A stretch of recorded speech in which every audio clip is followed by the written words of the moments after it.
Salut les filles! On commence un petit maquillage pour la Saint-Valentin avec ma bébé crème de chez Garnier, donc en teinte light. Donc comme vous pouvez le voir, elle a un tendance à être un tout petit peu plus foncé que ma peau, mais avec le correcteur et la poudre, tout va aller par la suite.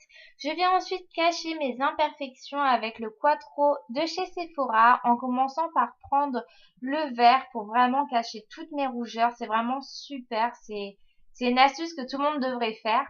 Puis je prends la couleur la plus foncée de la palette, tout simplement, et je viens estomper avec un pinceau le vert pour que cela soit caché, tout simplement, pour qu'il n'y ait plus de démarcation.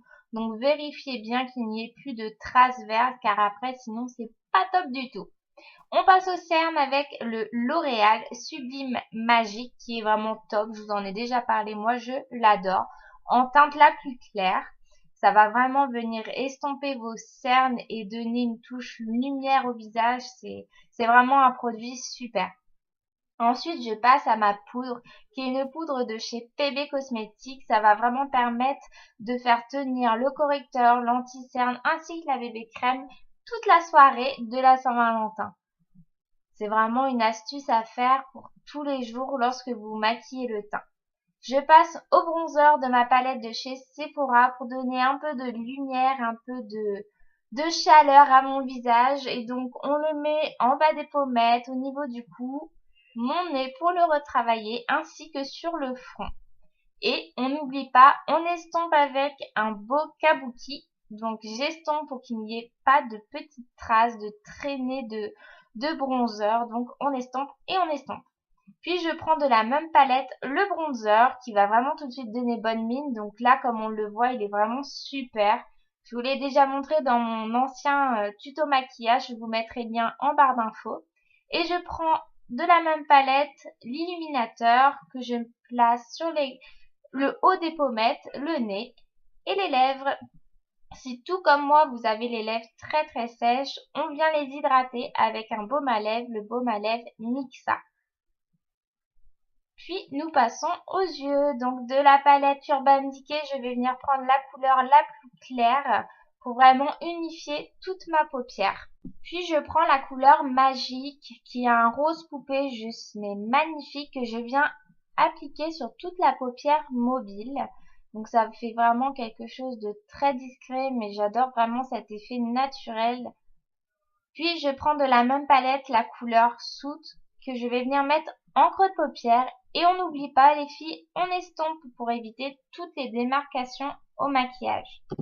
Puis je vais prendre le crayon Colin de contour de chez Bourjois, le bout marron pour faire un trait d'eyeliner. Donc ce que j'aime chez ce crayon, c'est qu'il est vraiment gras et donc très facile à travailler.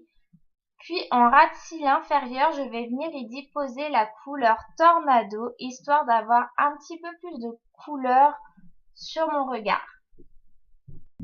Puis nous passons au recourbe-cils. Donc si comme moi vos cils sont assez courts, c'est vraiment une étape indispensable aussi pour allonger. Ça va vraiment permettre au mascara. Donc moi j'ai choisi le volumizer d'avoir un plus à son job. Donc celui-là est vraiment top. Il apporte du volume et de la longueur et je l'adore. Donc c'est un marron.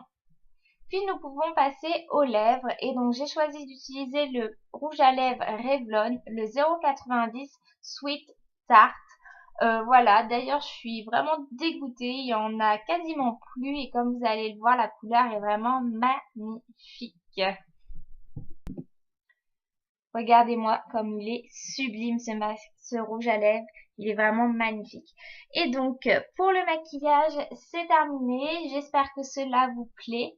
Donc c'est vraiment quelque chose d'assez naturel que j'ai voulu réaliser. Ça change du mascara noir, etc. J'aime beaucoup. Donc nous pouvons passer aux cheveux. Donc je vais faire quelque chose de très simple. Donc tout d'abord je viens démêler mes cheveux avec ma brosse. Puis je vais les placer tous sur le côté. Donc le côté le plus facile pour vous. Et donc comme vous allez le voir, je vais faire une torsade en fait. Donc je prends deux mèches, j'en mets une sur le côté. Et l'autre, en fait, je vais venir y ajouter des cheveux en remontant tout le long de ma tête. Donc là, je mets la mèche sur le côté. je viens rattraper une mèche, donc un peu plus haut, que j'ajoute à ma mèche et je torsade, pardon. Donc je vous laisse regarder les images. Côté torsade, je rajoute des cheveux à ma mèche et je torsade et on répète l'opération avec le reste. C'est vraiment quelque chose de très simple à faire, ne vous inquiétez pas, lorsque l'on a pris le coup de main en, allez, 30 secondes c'est fait. Et donc voilà pour la coiffure, j'ai décidé de l'arrêter aux 3/4 de ma tête, car je trouve que c'est un effet assez sympathique, et donc j'y ai ajouté 2 pinces plates que j'ai mis en croix, comme je vous ai montré, pour faire tenir le tout. Et donc voilà pour le maquillage, j'y ai ajouté juste une paire de boucles d'oreilles en forme de fleur qui vient de chez Camailleux. J'espère que ce petit Get Ready With Me vous aura plu. Moi je vous fais d'énormes bisous et puis je vous dis à bientôt dans de prochaines vidéos. Bye bye les filles!